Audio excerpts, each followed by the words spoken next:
Okay,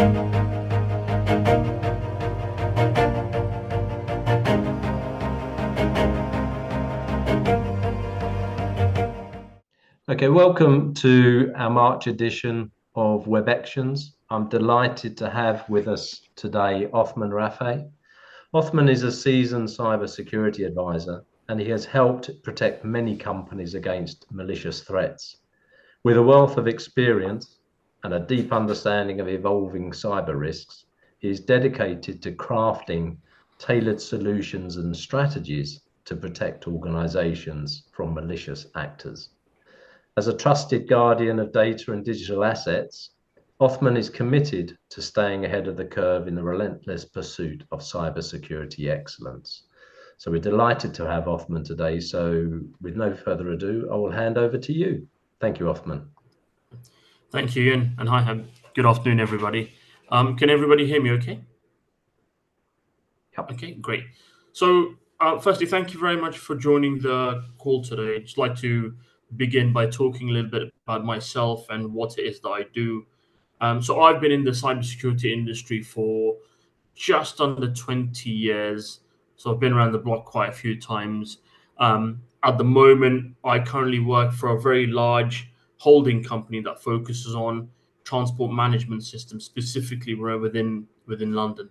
And for them, what I do is I've been managing quite a lot of their projects. So the way the holding company is set up is they have lots of projects within the holding company, and I sit and I work with the project manager within the project, advising them on cybersecurity issues, what they should be doing, what they shouldn't be doing, ensuring that checks and controls are in place. And in essence, my purpose is to make sure that the function, the project, the company stays secure.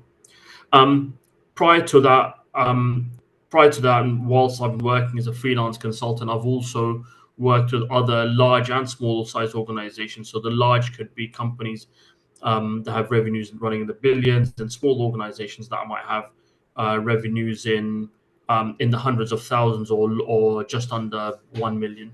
And it's essentially I've been helping them secure their systems. And as we go along, I'll talk more about some of my experiences with the small to medium sized enterprises. So I've been working as a freelance consultant for just over 10 years. But prior to that, I worked for a large US management consultancy firm, and where we work really with the large companies such as the FTSE 100 type companies. And we managed a lot of large projects for them. Whilst I've been with my current client and other clients, a lot of the in addition to my day job, I've also helped chair meetings for them, sit on panels, also worked with attend meetings on their behalf to talk about the industry in terms of providing my input, what I've done, how I've seen the industry change over time. So as you can see on the presentation, some of the clients that I've worked with are within the banking sector, within retail, within telco, oil and gas, financial services, wealth management, insurance, and so on. In terms of my education, I've got a bachelor's in mathematics and computer science. I've got master's in information security, or when I did it was called information security. Now the subject is known more as cybersecurity. I've got Prince 2 certification, which is to do with project management, CISM, which is to do with cybersecurity, but on the management side, service management, PCI DSS, which is to do with credit card security. So I used to help go and audit companies, ensure that they're secure in terms of how they're managing their credit card details for their clients. In addition to that, I've been a member of and worked with several professional bodies, such as the British Computer Society, ISSA, ISAC, and NCSC, which is the National Crime and Secure Center. So that's a little bit about myself, and a little bit about what I do, what I've done, and about my experience as a cybersecurity professional. So what I want to really talk about on this slide and capture is what the current cybersecurity threat landscape looks like, what the posture looks like, the issues that a lot of the companies face, large and small companies, and what are the real issues that they've had, which has stopped them, or which has stopped them from not being as cyber resilient as they should be. So first things first, a lot of the attacks that, so a lot of the question I get asked as well, who are the people that would be attacking large and small types of companies? And this could really vary. So this could be any online criminal wanting to steal some money. Could be, let's say, if it's I remember working for one of the telecommunication companies, and they were constantly worried about threats from foreign entities. It could be hackers. It could be malicious individual, someone just showing off to their friends, or it could be an honest mistake. And in other cases that I've seen, it could be a disgruntled employee. And I'll talk about one of the examples. And a lot of the time, more than 50% or more than half of the companies, cybersecurity or small to medium sized enterprises, have either had a breach or have had an attack. A lot of the small organizations, they may have had an attack, a cybersecurity attack, but they may not be fully aware that they've had an attack because they don't have the knowledge, the know-how, the controls in place. In one instance, I saw a company which was being attacked, but they just didn't know about it. So if I talk about a lot of my experience, I can give you one company that I worked for. It was a small enterprise. And I know about this. So what happened to them? Was that I heard about them was they had a breach where a lot of the hackers, well, one of the hackers, what they did was they managed to get access to the bank account and transfer. I think it was over £1 million to lots of other organizations and other charities that they'd set up and other companies. As a result of that, the companies didn't have the cash flow to survive, and they had to file for bankruptcy. And the way the hackers did it was what they did. I think it was during Christmas time. They'd send them an email. Sorry, not an email. They'd send them a text, and they'd said, "Oh well, you've got parcel. Please download this software to be able to track it." Um, the company went ahead. They downloaded the app. They didn't realize, but it was a malicious app, malicious software. As a result of that, it caused a lot more trouble. And I believe that the company has gone under because they just didn't have the cash. It was a small to medium sized enterprise, and they didn't have the cash flow to survive, so they had to fold. And another example is, and this was more to do with um, disgruntled employees. What they did was, I believe it was a car dealership. They went in. They didn't get the bonus that they were promised that they were going to get. They went in, they created some fake employees, and what the other thing they did was they put invoices in for companies that didn't exist, and managed to get money out the car dealership. So these are just little examples that I've come across in my time as a cybersecurity professional. And in short, what if one averages number of breaches that small to medium-sized SMEs have, it turns out to be about just under 30,000 in terms of the average cost of a breach and the cost of clearing up all the mess.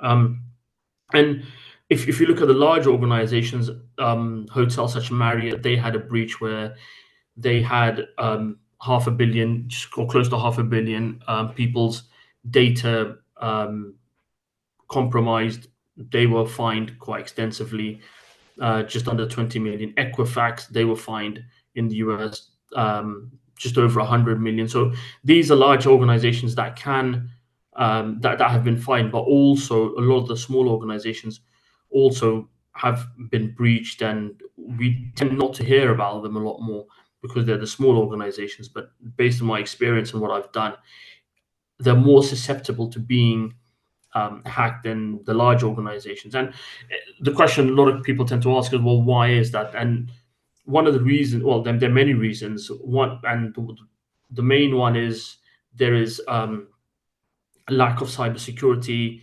training. So a lot of the smaller companies, they don't tend to invest as much in training their staff from a cybersecurity point of view. In cybersecurity landscape is constantly changing. More threats are coming out. The hackers tend to be, or the hackers tend to be more sophisticated. The software tends to be more sophisticated. So that's one.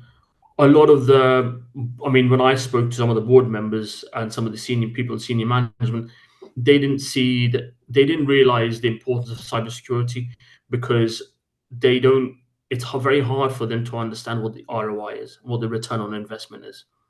And the kind of conversation I always have with them is, well, you know, it's, if you have a breach, what's the cost of a breach? And when they look at it that way, they tend to take it more seriously. But because they find they can't see the immediate return on investment, they tend not to invest any money in cybersecurity controls.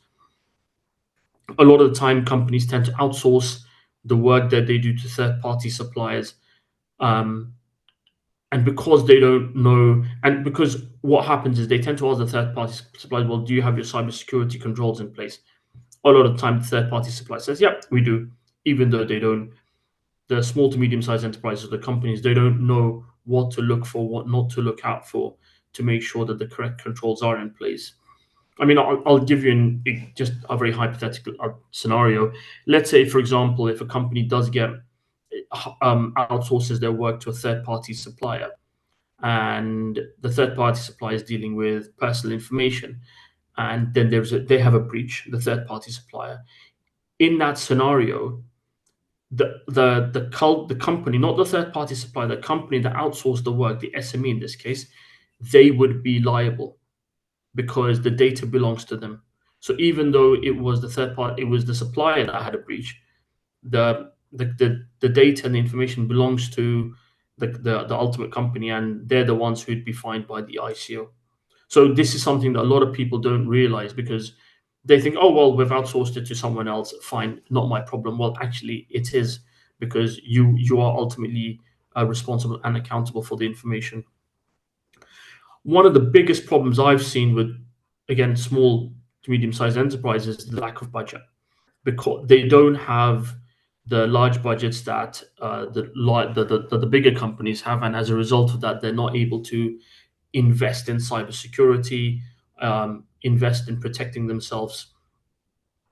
So whenever I've worked with small enterprises, what I've done is I've always crafted a solution for them that works for them from a financial point of view. So they get what they want, what they need from a cybersecurity professional, plus they're able to do their tasks at a affordable price. And that's essentially how I've worked with a lot of small organizations, and that normally tends to work for them. And my question over here is to a lot of the people is, well, some of the people might say, well, you know, we've never had a breach. My question is, okay, how do you know you've never had a breach? And when we ask them this question, a lot of time it stumps a lot of the clients, and they're like, okay, fine, that's a good question. I don't know. Which is when, you know, I would always suggest that they do some sort of a health check just to make sure that they've got their controls in place. So that's essentially the cybersecurity landscape and what the current threats are facing organizations. Okay, next slide.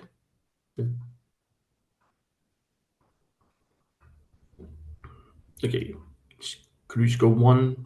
Okay, so how have I been able to help the client? So a lot of time, what we normally tend to do is when so what we tend to do is we go in and, you know, we have a conversation, and normally have a free conversation.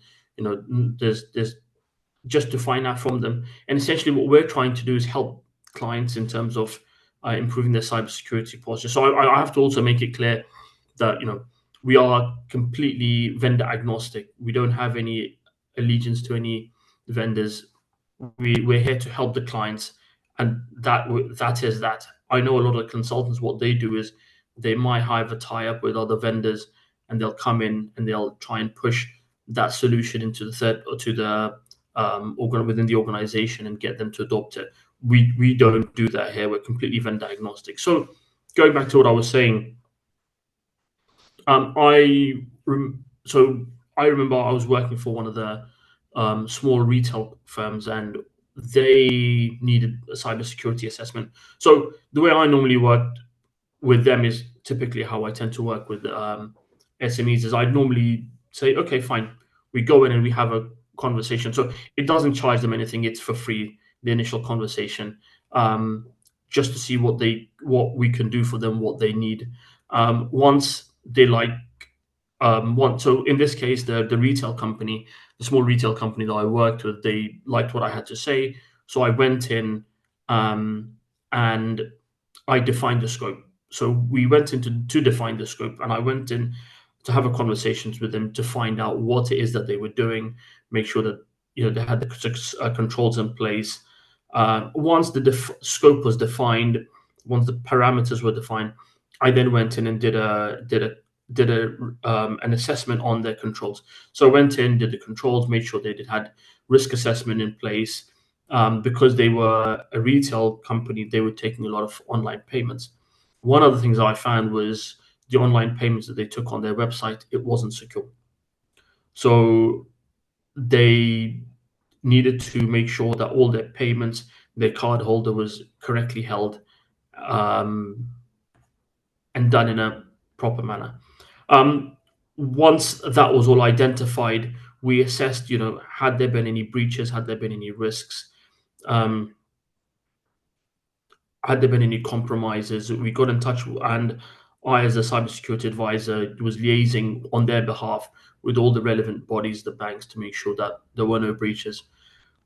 In addition to that, I then put a guidance and training in place for the retail company, put the correct controls in place, outsource some of the work to some of the third-party suppliers, to make sure that they weren't doing any of the work themselves and that was being outsourced to someone else, which meant that they didn't need to go through the full compliance checks themselves. And then, so these were all the short-term and the low-hanging fruits that we managed to take care of. Once that was in place, during this time, we were consistently liaising with the banks to show them the roadmap, what we'd done, what we'd achieved. And then we put a longer-term roadmap in place to make sure that, over the long term, all the other cybersecurity controls were in place. And we did continuous risk management. We did threat modeling and so on. And then we constantly reviewed and monitored how they were progressing on a regular basis. So in this example, where I worked for a small retail company, the way we worked for them was, because they didn't have the budget to bring me in full time. What they did was they brought me in a couple of days a month.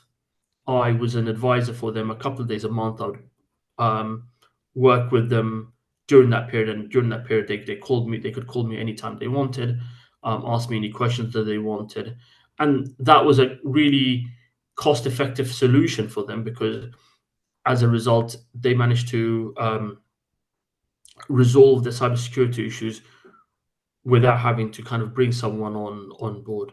So, and I've kind of moved on a bit more to the next slide. So, if we move over to the next slide, this talks about the benefits that other small SMEs have had, and especially this retail company had. So, as I mentioned, what they did was I was able to go in and help them out.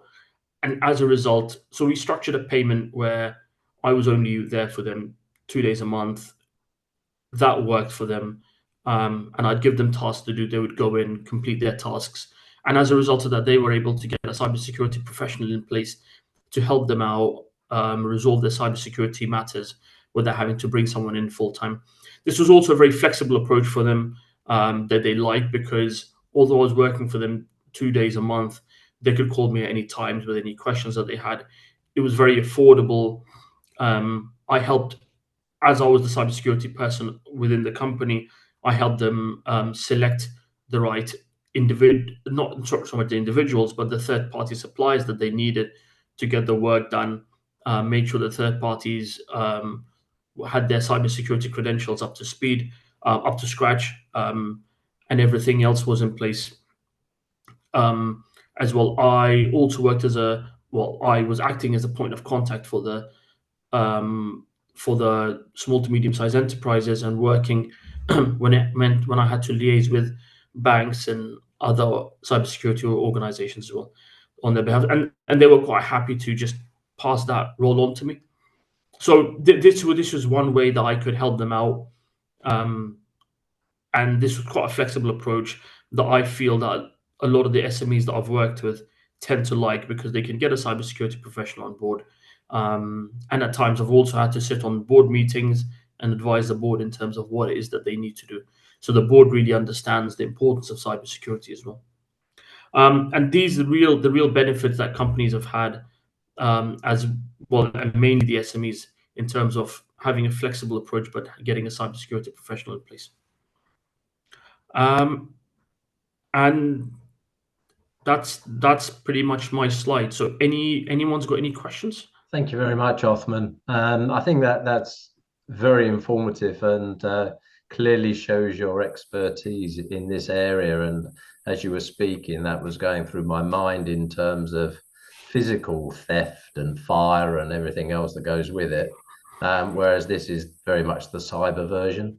So, it does need somebody to come in and review what companies are doing. And on the screen here, we have obviously Othman's contact details for a free consultation. So please do reach out to Othman if you require some support. It is a factor. It's an area that is not, I believe, focused on enough until something actually happens. And then once you're faced with a ransom or a fine or having to compensate clients, it's all a bit after the event. So please reach out to Othman if you can, or if you need to, just to have a free consultation. So thank you, Othman, for that offer. Thank you. I'm sure our viewers and members will take that up, and hopefully you will get some interesting discussions with various SMEs across the east of England. So I'm always happy to help. Great. Okay, Othman, that's fantastic. And without further ado, we'll call an end there. And yes, thank you once again.